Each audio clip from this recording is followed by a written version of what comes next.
Doctor के M Munshi, Alladi Krishna स्वामी अय्यर, गोपाल स्वामी आयंगर, अल्लादी कृष्णा स्वामी Iyer, doctor के M Munshi और सैयद मोहम्मद सादुल्ला, सैयद मोहम्मद सादुल्ला, सैयद सैयद सैयद सैयद मोहम्मद सादुल्ला, मोहम्मद सादुल्ला, सैयद मोहम्मद सादुल्ला और एन माधव राव, छठवां थे N Madhav Rao, N Madhav Rao, N Madhav Rao.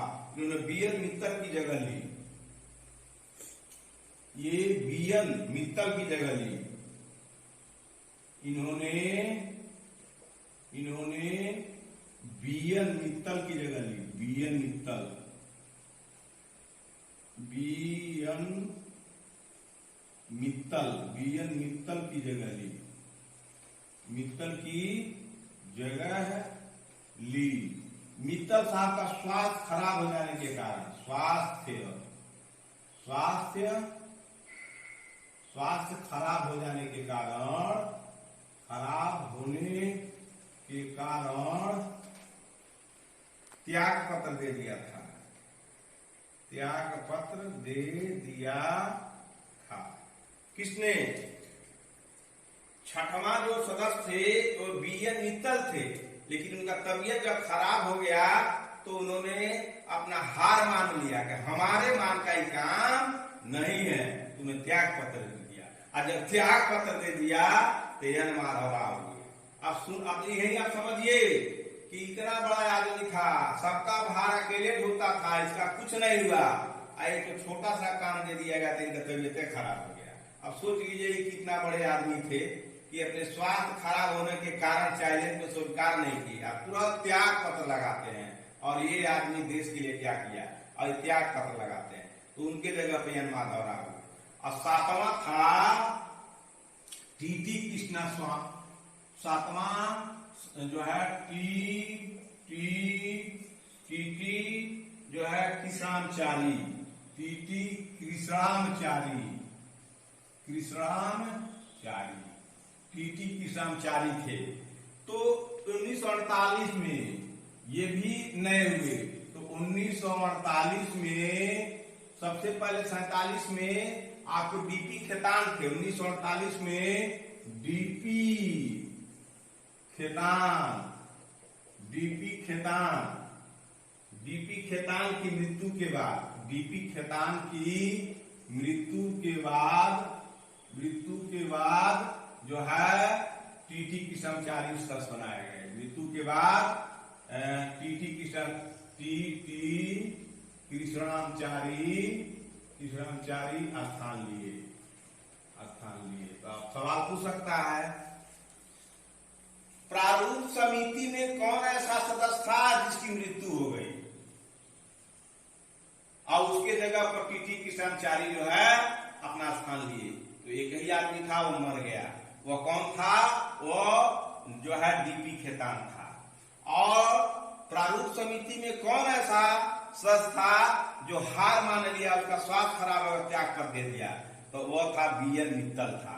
तो बीएन मित्तल के जगह पर एन माधव राव आए और डीपी खेतान मर गए तो टीटी कृष्णामचारी आए।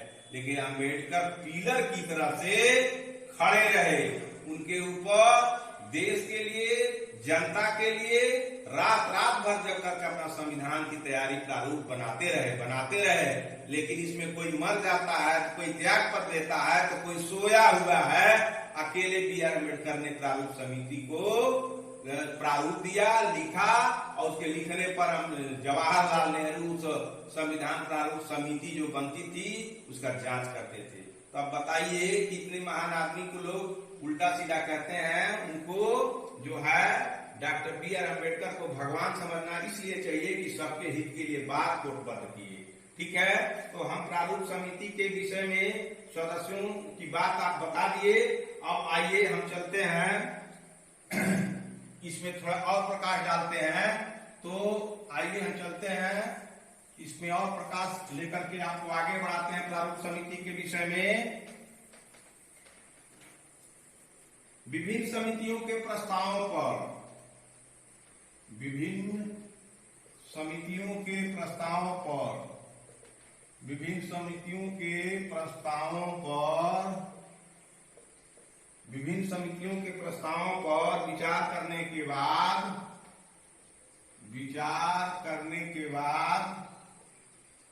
विभिन्न समितियों के प्रस्तावों पर विचार करने के बाद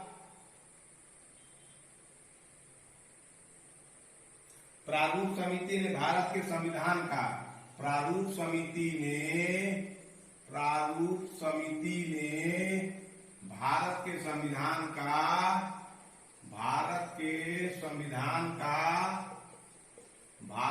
संविधान का पहला प्रारूप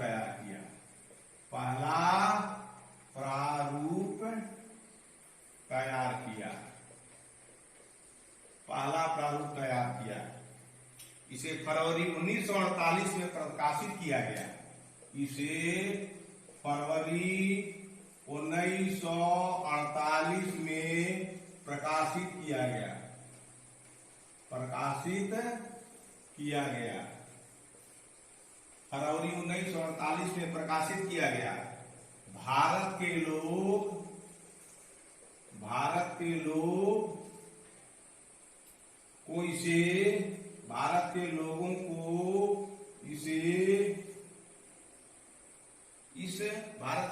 को इस पर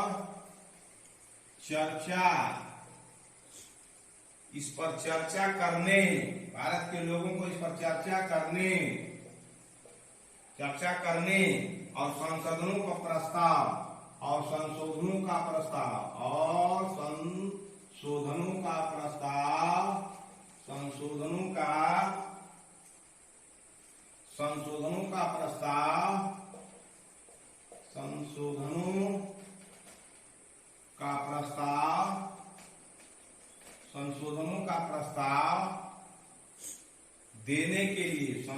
का प्रस्ताव देने के लिए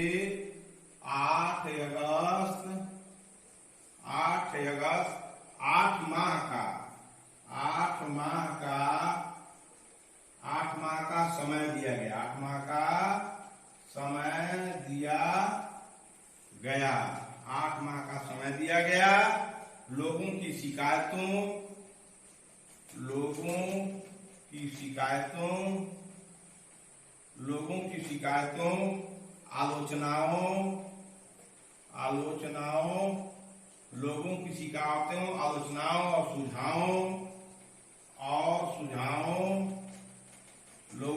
शिकायतों, आलोचनाओं और सुझावों के परिप्रेक्ष्य में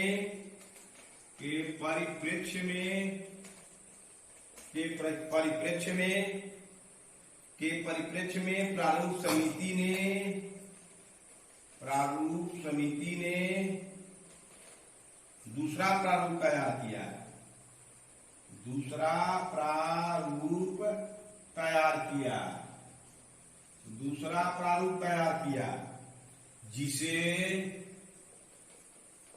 जिसे अक्टूबर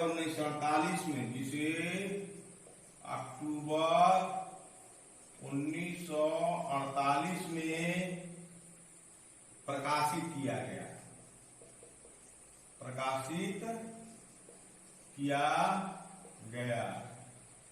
प्रारूप समिति ने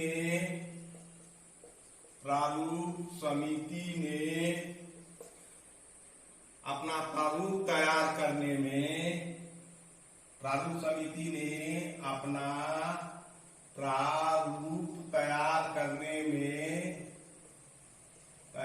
करने में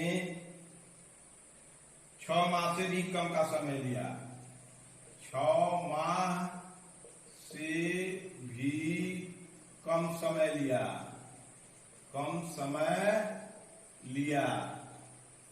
समय लिया। इस दौरान उसकी कुल 147 बैठक हुई और 141 बैठक हुई। तो अब आइए, जब आप प्रारूप समिति के अध्यक्ष डॉक्टर B.R. अम्बेडकर बन जाते हैं और उनको लेकर के 7 लोग हो जाते हैं, तो खेतान मर जाते हैं, तो और उसके बाद जो है खेतान के मरने के बाद जो है, और एक जो है उनका तबीयत खराब हो जाता है, तो एक का तबीयत खराब होने के बाद, खेतान के मर जाने के बाद नए शब्द ग्रहण करते हैं। उनके बाद प्रारूप समिति अपना काम जारी रखती है और विभिन्न समितियों के प्रस्ताव पर विचार करने के बाद, जब विभिन्न समितियों ने प्रस्ताव पर विचार किया, विभिन्न समिति बनी थी ना संविधान सभा में संविधान बनाने के लिए, तो सब समितियों ने अपना विचार प्रकट किया। तो प्रारूप समिति ने भारत के संविधान का पहला प्रारूप कब प्रकाशित किया, तो सवाल पूछा जा सकता है कि फरवरी 1948 में प्रारूप समिति ने अपना पहला प्रारूप तैयार किया। जब पहला प्रारूप तैयार कर लिया तो उस पर भारत के लोग चर्चा किए, ठीक है, और संशोधन करने का प्रस्ताव दिए। और जब संशोधन प्रस्ताव के बाद 8 माह का समय दिया गया कि आप लोग 8 माह तक इसमें संशोधन करवा सकते हैं, चर्चा कर सकते हैं, इसके दोष को निकाल सकते हैं, तो ऐसा बात कहा गया। तो 8 माह तक का समय दिया गया। जब दिया गया तो लोगों की शिकायत को सुना गया, आलोचनाओं को सुना गया, सुझाव को लिया गया। इसी के संदर्भ में प्रारूप समिति ने दूसरा प्रारूप तैयार किया। फिर उसमें संशोधन हुआ तो प्रारूप समिति दूसरा प्रारूप तैयार की और उसी समिति को अक्टूबर 1948 में प्रकाशित किया गया, ठीक है, प्रकाशित किया गया। और समिति ने अपना प्रारूप तैयार करने में 6 माह से, जब दूसरा प्रकाशित किया गया तो मात्र 6 महीना लिया समय। और 1900 जो है ये 141 कुल बैठक किया समिति। प्रारूप समिति के अध्यक्ष ने मात्र अपने प्रारूप समितियों के सदस्यों के साथ 141 बैठक किए और 141 बैठक के बाद जो है प्रारूप समिति अपना दूसरा प्रस्ताव 1948 में प्रकाशित कर दिया। तो पूछा कि प्रारूप समिति का पहला प्रस्ताव कब पेश किया गया? तब फरवरी 1948 याद किए रहिएगा। अब पूछा जब उस पर आलोचना हो गई, उस पर जो है उसका जो है कंप्लेंट हो गया, शिकायत आ गई, तो प्रारूप समिति दूसरा प्रारूप बनाई।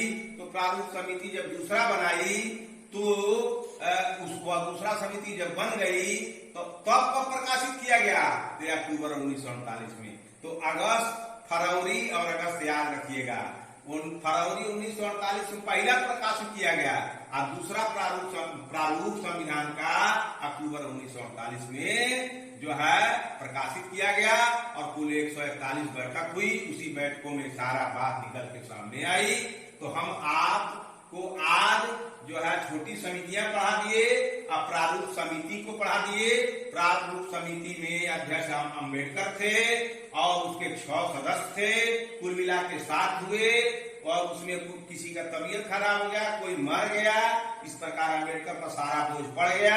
अम्बेडकर ने जो है फरवरी 1948 में पहला जो है संविधान के प्रारूप समिति को प्रकाशित किया। तो फरवरी 1948 में प्रकाशित किया तो उस पर बहुत शिकायत आई, आलोचना आई, सुझाव आया।